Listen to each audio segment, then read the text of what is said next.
الحمد لله نحمده ونستعينه ونستغفره ونؤمن به ونتوكل عليه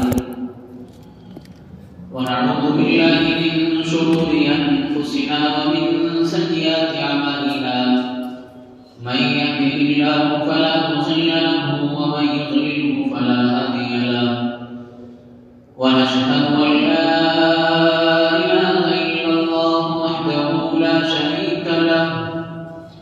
ونشهد أن سيدنا وسندنا وحبيبنا وشفيعنا وسندنا ومرشدنا وهادينا ونبينا ورسولنا وأفضلنا ومتاعنا وحبيبنا ومكرمنا ومولانا محمدا عبده ورسوله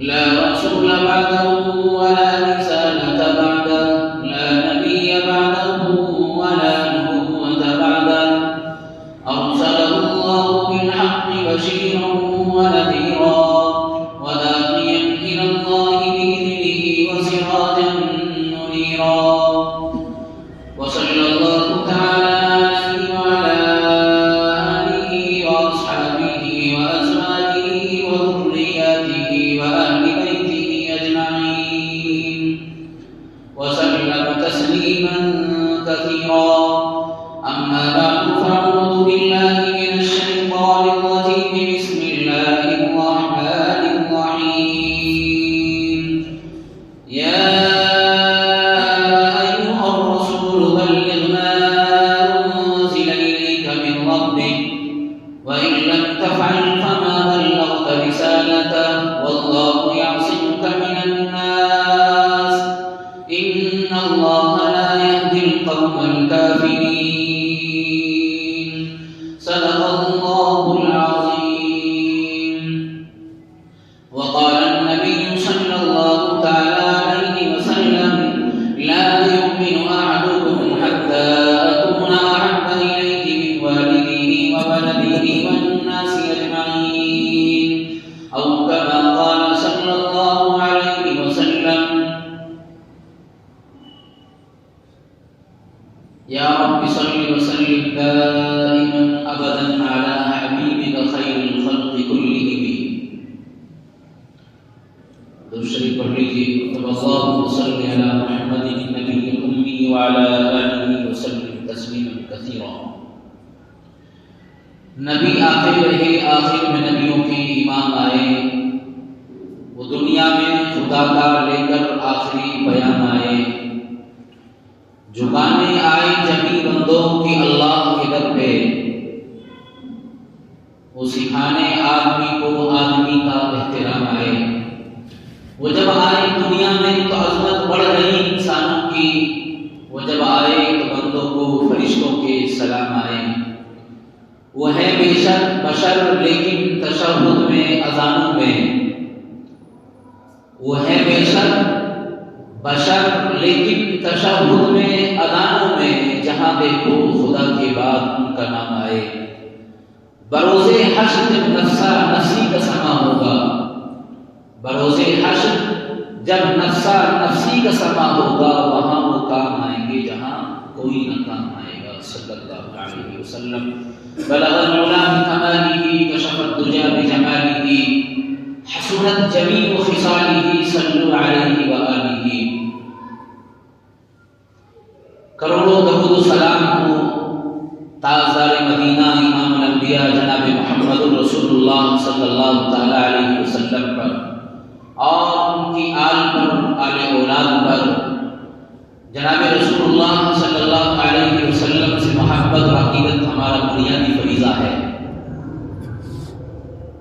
خود تاجدار مدینہ امام الانبیاء محمد رسول اللہ نے ایک حدیث مبارکہ جو میں ہر خطبے میں پیش کر رہا ہوں لا يؤمن أحدكم حتى أكون أحب إليه من والده وولده والناس أجمعين کہ ایمان والوں تو اس وقت تک کامل مومن نہیں ہو سکتے تمہارا ایمان قوی نہیں ہو سکتا پختہ ایمان والے نہیں ہو سکتے جب تک میں یعنی خود نبی پاک صلی اللہ علیہ وسلم فرماتے ہیں کہ میں محمد تمہارے نزدیک تمہاری آل و اولاد سے، تمہارے والدین سے اور دنیا کی ماوراء اور دنیا کی تمام چیزوں سے زیادہ محبوب نہ ہو جاؤ، اس وقت تک کامل مومن نہیں ہو سکتے۔ تو نبی پاک صلی اللہ تعالیٰ علیہ وسلم سے محبت ہمارا بنیادی عقیدہ اور بنیادی فریضہ ہے، اس لیے کہ کسی سے محبت کرنے کے لیے چند چیزوں کا ہونا ضروری ہوتا ہے، اس میں جمال بھی ہے، کمال بھی ہے اور حسن و جمال بھی ہے۔ تو ہمارے آقا جناب رسول اللہ صلی اللہ علیہ وسلم میں حسن سب سے بڑھ کر ہے اور جمال سب سے بہترین ہے، کمال اکمل مکمل ہے، جوامع الکلمات ہے، تمام نبیوں کی سردار اور امام الانبیاء ہے۔ تو نبی پاک صلی اللہ تعالیٰ علیہ وسلم کے تعلق سے جب حلیمہ اور اسی طرح اماں آمنہ یوں کہتی تھی کہ میں نے مکی کی گلیوں کا سفر کیا اور مکی کے شہر کا سفر کیا، گاؤں دیہات کو دیکھا، لیکن میں نے اس محمد جیسا کوئی نہ دیکھا۔ تو دادا عبدالمطلب یوں کہتے تھے، اے اماں آمنہ آپ نے تو مکی کی گلیوں میں دیکھا ہے اور مکی کے شہروں میں گھومی ہو، عبدالمطلب تو مکے سے باہر کے علاقے میں بیرون 4 جانب گھوما ہے، میں نے کہیں تک آج تک ایسا محمد جیسا کوئی شخص نہیں دیکھا۔ تو جبرائیل امین علیہ السلام نے فرمایا، عبدالمطلب، آمنہ اور حلیمہ سعدیہ آپ کہاں سے دیکھتی ایسا فرد اور ایسا انسان؟ اللہ نے جس نور سے محمد کو بنایا ہے۔ اور جبرائیل نے کہا، میں نے مکہ اور مدینہ اور طائف ہی نہیں، میں نے مشرق سے مغرب تک، جمان سے شمال سے جنوب تک، میں نے ساری دنیا کا سفر کیا اور میں سارے انبیاء کے پاس اللہ کا پیغام لے کر آ رہا ہوں، میں نے آج تک ایسا محمد جیسا کوئی نہ دیکھا۔ اور دیکھتا کیوں؟ اللہ نے جس نور سے محمد کو بنایا، اللہ نے اس نور کے ڈھانچے کو ہی ختم کر دیا۔ تو میرے نبی کا حسن سب سے بڑھ کر، میرے نبی کا جمال سب سے اکمل اور نبی کا کمال سب سے اتم، نبی حسن والا بھی ہے، نبی جمال والا بھی ہے اور نبی کمال والا بھی ہے۔ 1,24,000 پیغمبر دنیا میں کم و بیش تشریف لائے، کسی ایک نبی بھی میرے نبی پاک صلی اللہ علیہ وسلم سے مقابلہ نہیں کیا جا سکتا۔ اگرچہ سیدنا آدم علیہ السلام سے نبوت کی ابتدا ہو رہی ہے، اگرچہ آدم علیہ السلام دنیا واحد کی ابتدا کرنے والے وہ واحد فرد ہیں، لیکن سب سے پہلے محمد کو اللہ نے نور سے بنا دیا۔ یہی وجہ تھا کہ جب آدم نے جنت کی دیواروں پر دیکھا، آنکھ کھلنے کے بعد کہ ایک کلمہ لکھا ہوا ہے، لا الہ الا اللہ محمد رسول اللہ، تو آدم حیران میں پڑ گئے، جبرائیل سے سوال کر لیا، جبرائیل یہ کیا ماجرا ہے؟ لا الہ الا اللہ تو میری سمجھ میں آتا ہے کہ رب کے علاوہ کوئی معبود نہیں ہے، لیکن محمد الرسول اللہ میری سمجھ میں نہیں آتا ہے۔ دنیا کی ابتدا مجھ سے ہو رہی ہے، کائنات کے انسانوں کی ابتدا مجھ سے ہو رہی ہے، مجھ سے پہلا کوئی بشر نہیں ہے، مجھ سے پہلا کوئی فرد نہیں ہے، لیکن محمد الرسول اللہ جنت کے بالا خانوں دیواروں پر کیوں لکھا ہوا ہے؟ تو جبرائیل نے کہا، اے سیدنا آدم کوئی بات نہیں ہے، ابتدا آپ سے ہو رہی ہے، لیکن اللہ نے اپنے نور سے اپنے محبوب محمد کو بنا دیا ہے۔ آئے سب سے بعد میں ہے، لیکن سب سے پہلے جنت میں داخلہ نبی کا اور نبی کی امت کا ہوگا۔ تو ہماری محبت کی وجوہات جتنی ہونی چاہیے، دنیا کی ماوراء چیزوں سے بڑھ کر جناب رسول اللہ صلی اللہ علیہ وسلم سے محبت ہماری اتم اور کامل درجے کی ہونی چاہیے، تبھی اس حدیث کا مصداق ہو سکتے ہیں، لا یؤمن احدکم حتی اکون احب الیہ من والدہ وولدہ والناس اجمعین۔ ہاں، ماں باپ سے محبت تمہیں ہوگی، لیکن اس سے بڑھ کر کل کائنات کے نبی سے ہونی چاہیے۔ اپنی بیوی اور زوجہ سے محبت ہوگی، لیکن بڑھ کر کل کائنات کے نبی سے ہونی چاہیے۔ ایسی محبت ہونی چاہیے کہ ایک سفر میں اور ایک ہجرت کے موقع پر اور ایک لڑائی کے موقع پر اللہ کے نبی علیہ السلام بھی کھڑے ہیں، صحابی ہیں ابو دجانہ، اور سامنے آ کر کھڑے ہو کر سینہ کفار کی جانب کھڑا کر کے اور سینہ مقابلے میں لا کر کھڑے ہو جاتے ہیں اور کہتے ہیں، لوگوں کل کائنات کے نبی محمد کو تکلیف نہ پہنچانا، یہ تار کی تیر کی چھاؤں میں اور آپ کے تلوار کے سائے میں ابو دجانہ کھڑا ہوا ہے، محمد کی طرف انگلی سے اشارہ نہ کرو، ابو دجانہ کا قیمہ بنا سکتے ہو لیکن محمد کے اوپر ذرا سی آنچ نہیں آنے دوں گا۔ ایسی محبت عقیدت ہونی چاہیے۔ اسی بنیاد پر ہم نے سیرت کے عنوان کی گفتگو کری اور ابتدا کری، اور بات یہاں تک پہنچی کہ امام الانبیاء جناب رسول اللہ صلی اللہ تعالی علیہ وسلم نے کہ جب عمر محمد کا سر لینے کے لیے پہنچے کہ میں محمد کا سر لے کر آؤں گا، اور محمد سے بڑھ کر اس زمین پر کوئی فساد نہیں مچا رہا ہے علیہ باللہ، وہ عقبہ بن معیط جو ایک بوڑھے درجے کا آدمی تھا، اس نے کہا کام تمام اسی وقت ہو سکتا ہے جب محمد کے سر کو لا کر دے دیا جائے، نہ رہے گا بانس نہ بجے گی بانسری، اور مکے کی زمین خالی ہو جائے گی، ہماری سرداری باقی رہے گی۔ تو عمر بن خطاب جس کے تلوار میں زور تھا اور جس کے تیر اور کمان میں اتنی طاقت تھی کہ جب عمر نکل کر چلتا تھا تو مکے کے گلیوں میں کوہرام مچا دیتا تھا، وہ عمر کھڑا ہوا، میں اپنی تلوار کے سائے میں محمد کا سر لے کر آؤں گا، لیکن پورا واقعہ آپ کے سامنے، گئے تھے سر لینے کے لیے، اپنا سر دے کر آئے ہیں، گئے تھے قاتل بن کر مقتول ہو کر آئے ہیں، اور گئے تھے محمد کا خاتمہ کرنے کے لیے، اپنا خاتمہ اور اپنی جان کو نچھاور کر کے آئے۔ محمد کلمہ پڑھا دیجئے۔ اے محمد نے کہا اے عمر، میں نے تو رب سے کعبے کی صحن میں اور کعبے کی دیوار کے پاس میں کھڑے ہو کر رب سے دعا کری تھی، اللہم اعز الاسلام باحب الرجلین بعمر بن خطاب او بعمر بن ہشام۔ محمد نے یوں کہا تھا، رب اگر تو اسلام کو عزت دینا چاہتا ہے تو اسلام کی جھولی میں عمر بن خطاب کو ڈال دے یا عمر بن ہشام کو ڈال دے۔ یہی وجہ ہے حمزہ سے کہا تھا یہ عمر اپنے جلال میں نہیں آ رہا ہے، یہ محمد اور کالی کملی والے کی کعبے کی میں مانگی ہوئی دعائیں آج میرے سامنے آ رہی ہیں۔ سر لے دیا، اذان ہونے لگی، کیا ہو رہا ہے محمد؟ جی اعلان کلمت اللہ، لوگوں کو اللہ کی طرف بلایا جائے گا۔ عمر کو چلا لایا اور اپنے میان سے تلوار نکالی۔ محمد اب یہ نہیں ہو سکتا کہ عمر ایمان میں داخل ہو جائے اور آپ مکی میں اور آپ ایک چھت کی دیوار کے نیچے کھڑے ہو کر الہی کلمت اللہ کریں۔ پھر کیا کرنا ہے عمر؟ کہا مکے کی گلیوں میں چلیے اور مکے کے صحن میں چلیے اور مسجد حرام پہنچیے اور وہاں اللہ اکبر کی صدائیں بلند کیجیے۔ محمد نے بہت پیارے اور بڑے جملے میں کہا، اے عمر کیا بتاؤں، تیری قوم کے لوگ میرے صحابہ کو برا کہتے ہیں، تیری قوم کے لوگ میرے صحابہ کو مارتے ہیں، اور میرے قاریدار صحابی اور ابو بکر کا یہ حال کیا کہ خون زمین پر ٹپک ٹپک کر گرتا تھا۔ عمر نے کہا محمد وہ زمانہ اور تھا، آج اسلام کی جھولی میں عمر آ چکا ہے، اب یہ ہو نہیں سکتا کہ عمر آئے اور آپ پھر بھی اذان مکے میں اور یہاں ایک چھت کی دیوار کے نیچے کھڑے ہو گئے۔ چلیے مکے کی گلیوں میں۔ تو اللہ نے عمر کے ذریعے سے اسلام کو عزت بخشی، اسلام کو دولت دی، اسلام کو مقام دیا۔ تاجدار مدینہ امام الانبیاء محمد رسول اللہ نے جب یہ سوچا کہ اسلام کی جھولی میں عمر فاروق عمر بن خطاب رضی اللہ تعالیٰ عنہ آگے، ہم مکے کی گلیوں میں چل دیے، کبھی عکاظ کے بازار میں جاتے ہیں، کبھی مکے کے چوراہوں پر جاتے ہیں اور اپنی زبان سے یوں کہتے ہیں قولوا لا الہ الا اللہ تفلحوا، اے لوگوں کلمہ پڑھ لو، ایک اللہ کو مان لو، 360 اپنے معبودوں کو پسے پر ڈال دو، ایک اللہ کی عبادت کرو، ایک رب کی پرستش کرو، آپ کامیاب ہو جاؤ گے، آپ کی دنیا بھی سنور جائے گی، آپ کی آخرت بھی سنور جائے گی۔ ہاں میرے نبی مکے کی گلیوں میں یہی اعلان، مکے کے چوراہوں پر یہی اعلان، لیکن مکے کے قریشی اور مکے کے چودھری اور مکے کے مشرکین نبی علیہ السلام کو تکلیف دیتے۔ کبھی راستے میں عورتیں اپنے ہفتہ بھر کا وہ سارا کوڑا اپنی چھت پر لاتی اور دیکھتی مکے کی گلی میں تاجدار مدینہ امام الانبیاء محمد رسول اللہ نکلے ہوئے جا رہے ہیں، سارا کوڑا نبی کے سر پر ڈالتی، وہ کوڑا نبی کے چہرے پر آ جاتا۔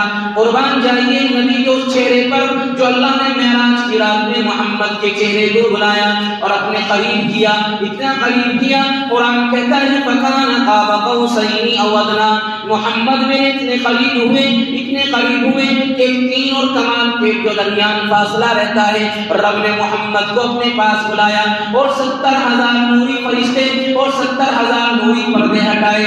آجا محمد میرے قریب آ جاؤ، میرے قریب آ جاؤ۔ معراج کی رات میں محمد کی جسم اطہر کو بلایا گیا اور نبی کے چہرے کو بلایا گیا. لیکن آج مکے کی گلیوں میں کیا ہو رہا ہے کہ مکے میں گلیوں سے چھتوں سے عورتیں اپنا کوڑا کرکٹ محمد کے سر پر ڈالتی. کبھی مکے کے نوجوان محمد کو گالیاں دیتے, کبھی محمد کے چہرے پر تھوکتے اور کبھی محمد کو برا بھلا کہتے. وہ کانس کے بازار میں اگر نبی دین کی دعوت دینے کے لیے جا رہے ہیں, قولوا لا الہ الا اللہ تفلحوا, تو ابو جہل پیچھے آ جاتا ہے, اے لوگوں اس محمد کی بات کو نہ ماننا, یہ مجنون ہے, یہ پاگل ہے, یہ دیوانہ ہے. الیاذ باللہ ابو جہل کی زبان کھلتی اور نبی کو یوں کہتا, یہ مجنون, یہ پاگل, یہ دیوانہ, یہ آپ کے درمیان تفریق کرا دے گا, خاندان میں لڑائی کرا دے گا, بھائی کو بھائی سے جدا کرا دے گا. لیکن رب نے جبرائیل کو بھیجا, جا میرے محمد سے کہو, یا ایھا الرسول بلغ ما انزل الیک من ربک وان لم تفعل فما بلغت رسالته واللہ یعصمک من الناس. محمد اپنی دعوت کو چھوڑنا نہیں ہے, تبلیغ سے باز نہیں آنا ہے, لوگوں کا تعلق اللہ سے کرانا ہے. یہ مکے کے سردار, یہ مکے کے قریشی آپ کا بال بیکا نہیں کر سکتے. واللہ یعصمک من الناس, ان سے محفوظ رکھنا تو میری ذمہ داری ہے. نبی علیہ السلام نے اس دین کی خاطر کیا کچھ قربانیاں نہیں دی ہیں. آج ہم بستروں پر عیش کی سکون کی زندگی گزار رہے ہیں. ذرا قربان جائیے محمد کے اخلاق پر اور محمد کے افعال پر, اس کل کائنات کے نبی پر کہ جس نے بے کسوں کی دستگیری کی, کہ وہ محمد سلام ہو اس پر جس نے بے کسوں کی دستگیری کی, جس نے بادشاہی میں فقیری کی. اس کے لیے کیا کچھ نہیں تھا, رب نے بعد امام الانبیاء بنایا, کوئی کمی نہیں تھی, محمد کو سب کچھ دے دیا جاتا. لیکن محمد سے کہا تھا, بتائیے بانداری والی نبوت چاہیے یا غلامی والی نبوت چاہیے؟ تو محمد نے کیا کہا تھا, اشارہ نیچے کیا اور غلامی والی محمد کو قبول کیا. اے رب میں عیش و عشرت نہیں چاہتا, میں دنیا میں تیرے دین کے مقدم کے لیے جو کچھ قربانیاں دینا مجھے چاہیے دے سکتا ہوں. نبی علیہ السلام مکے کی گلیوں میں جاتے, مکے کے چوراہوں پر جاتے اور مکے میں لوگوں کے پاس جاتے, جاؤ تو تم کلمہ پڑھ لو اور اپنی زبان سے قولوا لا الہ الا اللہ تفلحوا پڑھ لو, تم کامیاب ہو جاؤ گے. لیکن مکے والوں نے نہ مانا, مکے والوں نے برا کہا, نبی علیہ السلام کو تکلیف دی اور محمد کو تکلیف دی اور یوں کہا, اے محمد ہم تیری بات کو نہیں مان سکتے, تو تیرے اندر تو وہ جادو ہے کہ تیری بات کو ماننے والا اپنے باپ داداؤں کی ریت کو چھوڑ دیتا ہے اور اپنے خاندان سے الگ ہو جاتا ہے, ایک بھائی سے الگ ہو جاتا ہے. جی ہاں ہوا بھی ہے, جب ایمان میں داخل ہوئے تو ایک صحابی مقابلہ کرتے ہوئے سامنے باپ موجود ہے, لیکن نبی سے کہا اس ایمان کے سودے کے مقابلے میں باپ سے سودا نہیں کر سکتا. جس کے دل میں ایمان اتر گیا اور ایمان پیوست ہو گیا, پھر اس کی سودا بازی نہیں کری. یا ایھا الذین آمنوا هل ادلکم علی تجارہ تنجیکم من عذاب الیم تؤمنون باللہ ورسولہ وتجاہدون فی سبیل اللہ. جب مکے سے مایوس ہوئے تو جناب رسول اللہ صلی اللہ تعالیٰ علیہ وسلم نے اپنے غلام زید بن حارثہ کو لیا, اور زید بن حارثہ کہتے ہیں کہ محمد نے کہا چلو طائف چلتے ہیں اور طائف کی گلیوں میں دین کی دعوت کو دیتے ہیں, طائف کی چوراہوں پر جا کر ایمان کا ڈنکا بجائیں گے. اور یہ مکے والے ہماری بات کو نہیں مانتے ہیں, ابو جہل ہمیں تکلیف دیتا ہے, عتبہ ہمیں تکلیف دیتا ہے, اخنس بن شریک غلط کہتا ہے, اور مکے کے سردار ہمیں تکلیف دے رہے ہیں. زید چلیے طائف کی گلیوں میں چلتے ہیں اور طائف میں جا کر اللہ کے دین کی دعوت کو دیں گے.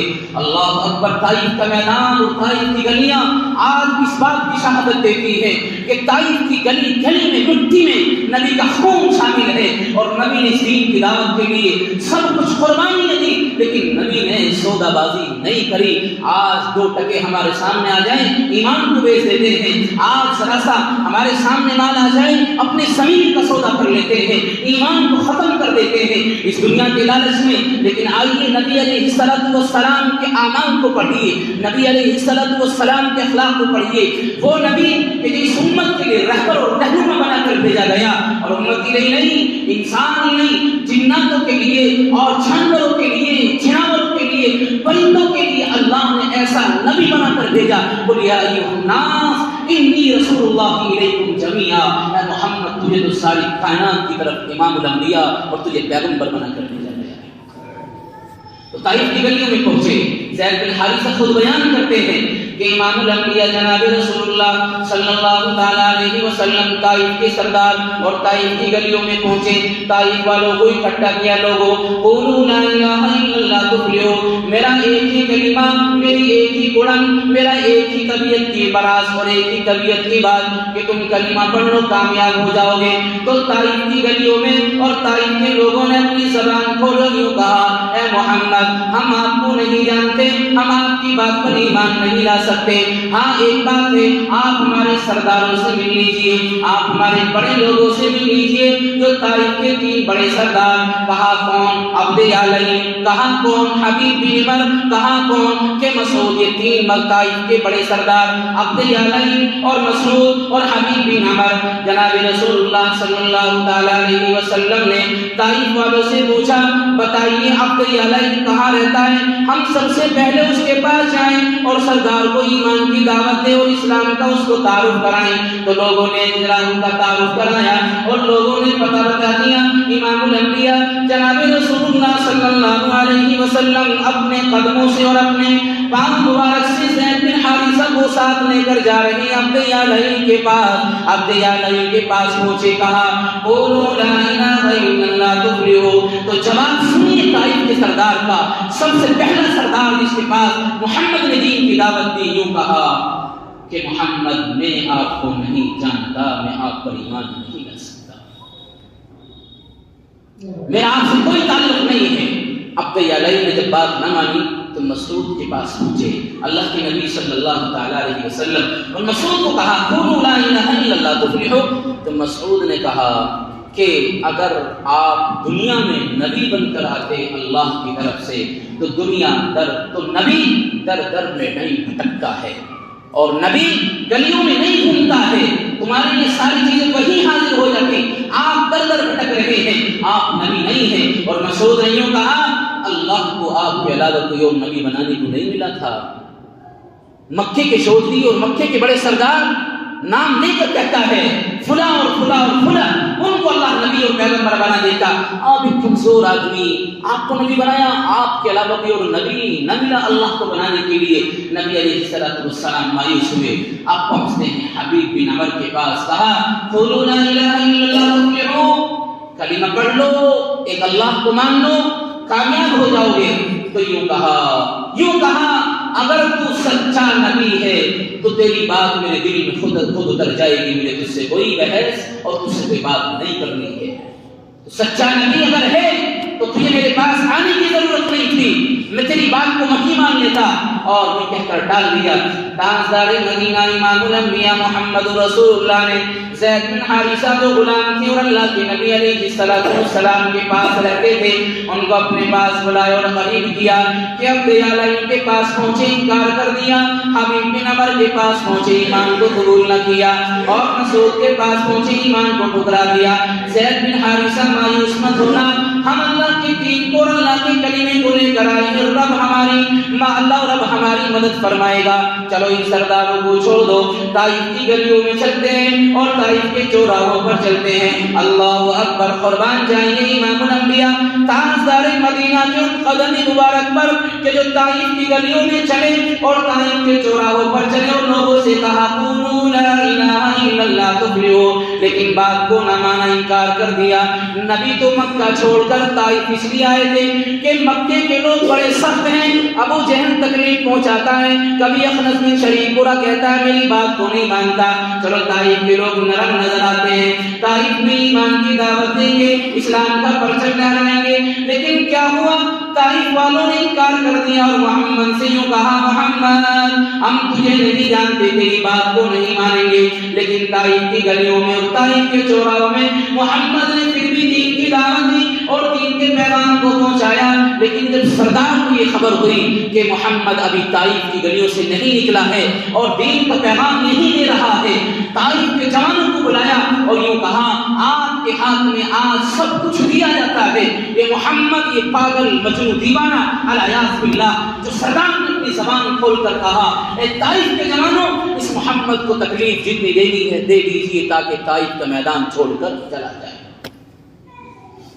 جی طائف والوں نے کیا کچھ نہیں کرا. یہ تو بتا دو کہ پتھر کتنے مارے ہیں محمد۔ طائف والوں نے سب کچھ کیا، اور طائف کے جو باش قسم کے جوانوں نے ہاتھ میں پتھر اٹھائے اور محمد پر برسات اور محمد پر بارش کری پتھروں کی۔ زید بن حارثہ کو تکلیف پہنچی، محمد کو تکلیف پہنچی۔ اللہ اکبر، اگر ہم تم ہوتے تو اپنے ایمان کا سودا کر لیتے، لیکن کل کائنات کا نبی تھا، پیغام دیا تھا رب نے، یا ایھا الرسول بلغ ما انزل الیک من ربک وان لم تفعل فما بلغت رسالتہ۔ محمد اپنے قدم سے، اپنے پاؤں سے چلے ہیں اور پہنچے ہیں اللہ کے نبی علیہ الصلوۃ والسلام، طائف سے باہر چلے گئے واپس۔ ایک باغ تھا حبیب بن عمر سردار کا طائف کے، وہاں جا کر نبی علیہ الصلوۃ والسلام ذرا رکے اور ٹھہرے، اور زید بن حارثہ نے کہا میں نے محمد کو قریب کیا اور محمد کے پاس بیٹھا اور محمد کو ذرا میں آسانی اور سکون پہنچانے لگا۔ وہاں ایک غلام تھا جس کا نام عدس لکھا ہے، وہ غلام نے دیکھا ایک مسافر راہگیر آیا ہے اور باغ میں ٹھہر گیا ہے، تو اس نے نبی کو آزمانا چاہا۔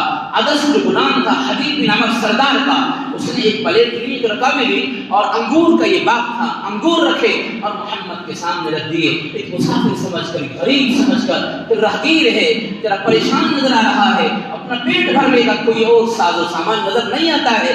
عدس نے پلیٹ میں انگور بھرے محمد کے سامنے رکھ دیے۔ تاجدار مدینہ امام الانبیاء محمد رسول اللہ نے انگور کو لیا اور اپنا ہاتھ میں لقمہ اور ہاتھ میں انگور اٹھانے سے پہلے اللہ کا نام لیا، بسم اللہ الرحمن الرحیم۔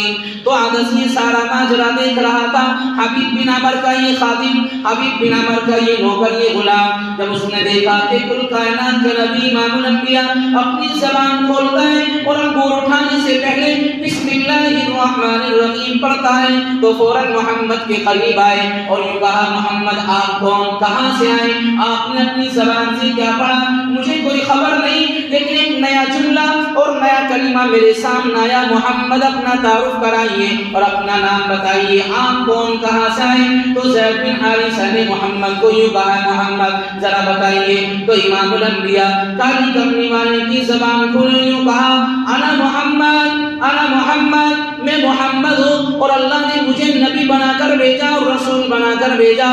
تو وہ عدس فوراً جھوم اٹھا اور یوں کہا محمد آپ نے اپنی زبان سے کیا پڑھا، تو کہا میں نے اللہ کا نام لیا کہ اللہ کے علاوہ کوئی عبادت کے لائق نہیں اور وہ سب سے بڑھ کر، سب سے اعلیٰ، سب سے افضل ہے۔ تو عدس نے اس بات کو سنا اور یہ کہا محمد مجھے بھی اپنی جماعت میں شریک کر لیجئے، میں بھی آپ کے جیسا ہونا چاہتا ہوں۔ عدس نے، غلام نے ایمان قبول کیا، سردار نے تو ٹھکرا دیا، لیکن ایک غلام ادنا درجے کے نوکر نے ایمان کو قبول کر لیا اور یہ کہا محمد میں آپ کی جماعت میں آنا چاہتا ہوں، آپ مجھے کلمہ پڑھا دیجئے۔